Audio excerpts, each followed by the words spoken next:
ओम देवी प्रपन्नाति हरे प्रसीद प्रसीद मातर जगतोऽखिलस्य प्रसीद विश्वेश्वरि पाहि विश्वं त्वमेश्वरी देवी चराचरस्य शरणागत दीनार्थ परित्राण परायणे सर्वस्यार्ति हरे देवी नारायणी नमोस्तुते। नमस्कार, स्वागत है आपका आचार्य वाणी में। मैं आचार्य डॉक्टर विक्रमादित्य आपके साथ हूं। ग्रहों का योग क्या दिखाता है 21 से लेकर 31 तारीख के बीच में आपकी राशि के अनुसार से मकर राशि वालों समझ लो। मकर राशि वालों के लिए ग्रहों का योगायोग बहुत ही विशेष है इस बार। इन खास दिनों में केवल कुछ 2-3 दिन को छोड़ दीजिए, नहीं तो बाकी दिन ऐसे दिखाई देते हैं प्रोग्रेसिव रहेंगे, आपको लाभ की स्थिति बना सकते हैं, आगे बढ़ने के योग दे सकते हैं। यदि 21 तारीख को बात करें तो 21 तारीख को अमावस्या है, उस दिन भौमवती अमावस्या पड़ रही है। आपके ग्रहों के योगा योग के अनुसार से अच्छा समय रहेगा, आपको लाभ की स्थिति बन सकती है। आपको एक काम विशेष तौर पर करने का प्रयास करना चाहिए। ऐसे में अपने जो दिन का आरंभ है 21 तारीख का आरंभ जो है, सबसे पहले अपनी माता जी का आशीर्वाद लेकर करने का प्रयास करें। माँ के आशीर्वाद से यदि कार्य का आरंभ करेंगे ना, तो सब जीवन में कल्याण करने के योग बनेंगे। अपने पितरों के निमित्त अवश्य कुछ तर्पण कर दीजिए उस दिन, क्योंकि मंगलवार है, उस दिन अमावस्या भी पड़ रही है, वर्ष का अंतिम दिन है। तो ऐसे में अपने समस्त अगले वर्ष को शुभ करने के लिए सबसे पहले ये काम करें कि अपने पितरों का ध्यान करते हुए किसी ब्राह्मण जी को भोजन करा दीजिए, तर्पण कर दीजिए, गायत्री का थोड़ा जप करके पितरों को निमित्त कर दीजिए, एक दिया लेकर पीपल के पास जला दीजिए। ये सारे उपाय जो हैं आपके आने वाले समय को शुभ करने के अद्भुत योग बनाएंगे। चंद्रमा की स्थिति और ग्रहों की स्थिति बड़ी अच्छी रहने वाली है। 11 बज के करीब 58 मिनट पर 21 तारीख को चंद्रमा जो है वो मीन राशि में प्रवेश करेंगे, और उस समय मीन राशि में बृहस्पति भी वहीं चल रहे हैं, सूर्य भी वहीं चल रहे हैं, बुध थोड़े क्षीण हैं। तो ऐसे में उसको बुध के निमित्त थोड़ा, क्योंकि बुधवार का दिन ही पड़ रहा है, तो ऐसे में आप एक काम करें, अगले दिन जो है विशेष तौर पर बुधवार पड़ेगा, तो उस दिन क्या गौ पूजन भी कर लीजिए, थोड़ा बुध को शक्ति प्राप्त हो जाएगी। लेकिन ओवरऑल आपका गजकेसरी योग एक तरह से बन जाएगा, और गजकेसरी योग बड़ा शुभ योग बनाएगा, और आपके लिए 2 दिन के लिए धन आमदनी के योग बन सकते हैं। इसलिए अपने केवल गुस्से को कंट्रोल करते हुए काम करना है। यदि गुस्से से को कंट्रोल करते हुए यदि काम कर लेंगे तो 2 दिन बहुत बढ़िया से आप इसका लाभ ले सकते हैं। ग्रहों के योगा योग को समझने का प्रयास कीजिए अपने गुस्से को कंट्रोल करते हुए। 22 तारीख को नवरात्र आरंभ हो रहे हैं, नववर्ष आरंभ होगा, पिंगल नाम का इस बार संवत आरंभ हो रहा है, और आपके लिए बड़ा शुभ योग बना रहा है। और ऐसे में ग्रह योग की गणना दिखाती है कि आने वाले इस वर्ष में विशेष तौर पर माँ भगवती की विशेष कृपा आपको प्राप्त होने के योग बन सकते हैं। ये ग्रहों का जो आरंभ जिस ग्रह नक्षत्र के अनुसार से, आपकी राशि के अनुसार से हो रहा है, विशेष तौर पर दिखाता है कि इन नवरात्रों का यदि आपने इस्तेमाल कर लिया, माँ भगवती का आशीर्वाद आपने ले लिया, तो पूरे वर्ष झंडे बुलंद हो सकते हैं आपके। इस बात को आपको समझते हुए काम कर लेना चाहिए। ये हम ग्रह गणना के अनुसार से बता रहे हैं, इसलिए ये बहुत शुभ मुहूर्तों में नवरात्र का आगमन हुआ है, नववर्ष का आगमन हुआ है, और ये सूचना लेके आया है कि आपको इस उपाय को करते हुए काम करने का प्रयास करना चाहिए। इसलिए नवरात्र में विशेष तौर पर माँ भगवती की स्थापना आप 22 तारीख को अवश्य करें, कलश स्थापना करें। कलश स्थापना का मुहूर्त जो रहेगा 12 बजे से पहले का रहेगा आपकी राशि के अनुसार से, तो उसका उपयोग करें। सुबह से कोई भद्रा इत्यादि है नहीं, तो बड़ा सुंदर योग है, बुधवार का योग पड़ रहा है, तो ऐसे में माँ भगवती का ध्यान करते हुए घर में कलश स्थापना करें, भगवती का पूजन करें, कन्या पूजन करें, श्री गणेश की स्थापना करें, और फिर पूजन आरंभ करें। 9 दिन तक विशेष तौर पर भगवती का स्तवन व्रत का पालन करते हुए करने का आपको प्रयास करना चाहिए। और जो ग्रह का योगा योग बन रहा है वो बड़ा शुभ रहेगा आपके लिए। 22 तारीख के बाद 23 तारीख की यदि हम बात करें, 23 तारीख द्वितीया की तिथि रहेगी, और उस दिन चंद्रमा जो है दोपहर को करीब 2:11 पर अपनी राशि बदलेंगे, मेष राशि पर आ जाएंगे, और ये भी आपके लिए बड़ा शुभ योग बनाएंगे। शुक्र के साथ चंद्रमा योग बनेंगे, और ऐसे में विशेष तौर पर लाभ की स्थिति बन सकती है, आप आगे बढ़ने की स्थिति बन सकती है। अपने मंतव्य के अनुसार से काम करने का प्रयास करें, बस इमोशंस को कंट्रोल करते हुए आपको काम करने की जरूरत है। बड़ी प्रॉपर्टी इत्यादि में कुछ निवेश का योग बन सकता है, कुछ कार्य करने के अच्छे अवसर प्राप्त हो सकते हैं, लोग आपकी बात सुनेंगे, लोग आपकी बात को अहमियत भी देने का प्रयास कर सकते हैं। आगे बढ़ने का आपको प्रयास करना चाहिए। इस दिन शाम को एक बड़ा सुंदर योग बन रहा है।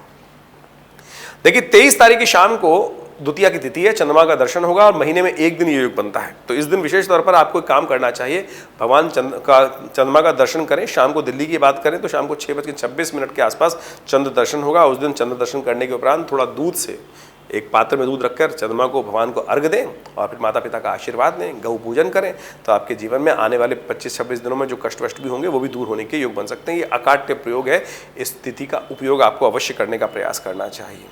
इसके बाद चंद्रमा जो है 23 तारीख को चंद्रमा जो मेष राशि में प्रवेश करेंगे, वो 2 दिन वही चलने वाले हैं, और विभिन्न ग्रहों के योगा योग के अनुसार से अच्छे योग बनाते दिखाई दे रहे हैं। तो आपको अपने इमोशंस को कंट्रोल करते हुए अपने केवल काम पे लगना चाहिए, और ये स्थिति अच्छी रहेगी, आपको लाभ की स्थिति बना सकती है। और विशेष तौर पर यदि बात करें तो नवरात्र चल ही रहे हैं, तो ऐसे में विशेष तौर पर माँ भगवती के विभिन्न स्वरूपों का ध्यान करते हुए काम करने का आपको प्रयास करना चाहिए। 25 तारीख को चंद्रमा जो है वो वृषभ राशि में प्रवेश करेंगे, आपके पंचम भाव में प्रवेश करेंगे। पंचम भाव का चंद्रमा बड़ा सुंदर है, कोई दिक्कत नहीं, आपके मनोविचार में, बुद्धि में कोई नए विचारों का उद्भव हो सकता है। और बहुत बार हम ये बात सोचते हैं कि हम पता नहीं कर रहे हैं तो कार्य सामने वाले को ठीक लगेगा नहीं लगेगा। एक बात समझ लीजिए, इतना सुंदर योग बनने वाला है इन 2-3 दिनों में कि कोई आपसे ईर्ष्या करेगा तो उसका ही नुकसान होगा। तो इसलिए आप अपने चाल में मस्त रहिए। वो कहा गया है ना, हाथी चलत बाजार में, तो आगे की स्थिति आप समझिए। अपने कार्यों में अपने अनुसार से काम करने का प्रयास कीजिए, कोई ईर्ष्या विर्ष्या करने की लोगों से जरूरत नहीं है। लोग जो आपके खिलाफ रहेंगे वो अपने आप उनका नुकसान होगा। कई बार होता है ना कि ना चाहते हुए भी सामने वाले का नुकसान हो गया, वो ग्रह योग और खेल होता है। तो ऐसे में आपके लिए स्थिति अच्छी बन रही है, ग्रह योग दिखाते हैं। केवल बुद्धि में जिद ना लाइएगा, गुस्सा मत कीजिए, क्योंकि लगातार आपका जो ग्रहों का योगा योग बना हुआ है वो गुस्से की तरफ से कष्ट होने के योग है, तो उससे बचने का आपको प्रयास करना चाहिए। तो चंद्रमा खैर आपके लिए अच्छे योग बना रहा है, आगे बढ़ने के योग बना रहा है। तो आगे आप बात करें, ऐसे में नवरात्र का सुंदर अवसर तो चल ही रहा है। हमने भी विवेकानंद योगाश्रम में विशेष तौर पर बड़ा सिद्ध यज्ञ रखा है नवरात्र में, सहस्त्र चंडी महायज्ञ। जैसा हम आपको बताते हैं कि भगवती की श्री विग्रह जो है वो मुल्तान से आई थी 1947 में, वहाँ प्रतिष्ठित है और उनके सानिध्य में बहुत विशाल सहस्त्र चंडी महायज्ञ का आयोजन है। आप भी उस यज्ञ में भाग लेकर माँ भगवती की कृपा प्राप्त कर सकते हैं। तो 28 तारीख तक इस प्रकार के योग रहेंगे, लेकिन 28 तारीख में ग्रहों का परिवर्तन जो है वो थोड़ा सा आपको सावधान करते दिखाई दे रहे हैं। चंद्रमा जो है वो मंगल के साथ आपके छठे भाव में चले जाएंगे और वो रहेगा सुबह सुबह का समय। 28 तारीख को सुबह 4:28 पर चंद्रमा का परिवर्तन जो दिखाई दे रहा है मिथुन राशि में, वो थोड़ा सा भारी है। तो उसके लिए थोड़ा सा ध्यान रखते हुए आपको काम करने की ज़रूरत है। विचारों को थोड़ा ध्यान रखें, सेहत का ध्यान रखिएगा और विशेष तौर पर अपने इमोशंस का ध्यान रखते हुए काम करें। आपकी विपरीत सामने जो लोग बैठे हुए हैं वो आपके मनोभाव से थोड़ी आपसे परेशान करने के योग दे सकते हैं, खर्चे बढ़ सकते हैं और स्वास्थ्य का ध्यान रखते हुए काम करने की ज़रूरत दिखाई देती है। तो इस बात का ध्यान रखें। उपाय क्या करें?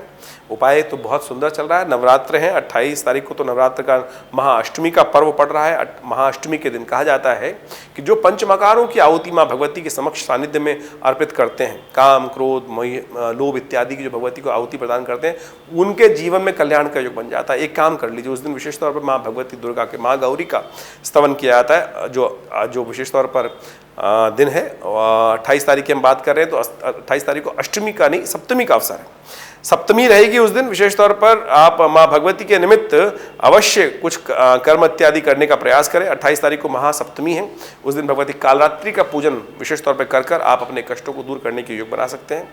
और माँ भगवती का विशेष तौर पर शहद के द्वारा अभिषेक करने से कहा जाता है समस्त प्रकार के कष्ट दूर होने के योग बनते हैं, शत्रु भी क्षय हो जाते हैं। तो उस दिन जो ग्रह योग कर रहे हैं उससे पहले ये उपाय कर लीजिए, आपके जीवन में कष्ट दूर करने के अवसर प्राप्त होंगे। इसी प्रकार से 30 तारीख तक का समय जो है, जो आपके लिए 28, 29, 30 जो है वो थोड़ा सा दिखाई कष्ट वाला रहेगा, लेकिन 30 तारीख को बड़ा सुंदर योग बन रहा है। चंद्रमा आपके जो हैं वो विशेष तौर पर कर्क राशि में प्रवेश करेंगे और उसके साथ साथ ग्रहों का योग भी अच्छा बनेगा। उस दिन रामनवमी है और उस दिन रामनवमी जो है और साथ साथ महानवमी भी है। तो माँ भगवती का विशेष तौर पर पूजन कर, कन्या पूजन करें। माँ भगवती दुर्गा के निमित्त दुर्गा सप्तशती का यज्ञ यदि कर सकें तो बहुत सुंदर है। तो उस दिन शाम को चाहें तो विवेकानंद योग आश्रम में सुंदर पूर्णाहुति का यज्ञ रहेगा, उसमें भी आप यहाँ पर हमारे आश्रम पर आकर माँ भगवती के यज्ञ में सम्मिलित हो सकते हैं। शाम के समय यज्ञ रहता है, करीब करीब शाम को 5 बजे से यज्ञ आरंभ होकर रात्रि में करीब करीब 9 बजे पूर्णाहुति होती है। उसके बाद भंडारा होता है। माँ भगवती के सुंदर विशाल दर्शन कर अपने कष्टों को दूर कर सकते हैं। तो ग्रहों का योगा योग जिस प्रकार के आपकी स्थिति आ रहा है, तो इस बात को ध्यान रखना चाहिए। 31 तारीख को ग्रहों का परिवर्तन एक विशेष होने जा रहा है, बृहस्पति अस्त होने जा रहे हैं और उससे पहले ये नवरात्रों का योग पड़ रहा है। इसका बहुत औचित्य है, बहुत बड़े विशेष तौर पर। नव बृहस्पति 12 वर्ष बाद मीन राशि में आए थे और मीन राशि में अंतिम में परिपक्व काल में थे, तब जाकर बृहस्पति अस्त हो जाएंगे। हमने एक अलग से वीडियो बनाया है इस संबंध में, उसको आप समझ सकते हैं। ऐसे में नवरात्र पहले आ गए हैं, उनका उपयोग आपको अवश्य कर लेना चाहिए, क्योंकि बृहस्पति फल देने वाले थे, पूर्ण अपना घर में थे और वहाँ सूर्य के कारण से आगे अंतिम समय में अस्त हो गए हैं। तो ऐसे में विशेष तौर पर ध्यान रखने का आपको प्रयास करें। तो ये नवरात्र उसी लिए आए हैं देव कृपा से कि आप होने वाले कष्ट को दूर करने के लिए इसका उपयोग कर लीजिए, कल्याण के योग बनेंगे। आपके मन में कोई प्रश्न हो तो आप व्हाट्सएप के माध्यम से हमें भेज सकते हैं और आप उसका निदान जानने के लिए कुछ दिन वेट कर वो अवश्य व्हाट्सएप को जो है, जिससे आपका प्रश्न का हल अवश्य हम भेजेंगे। धन्यवाद।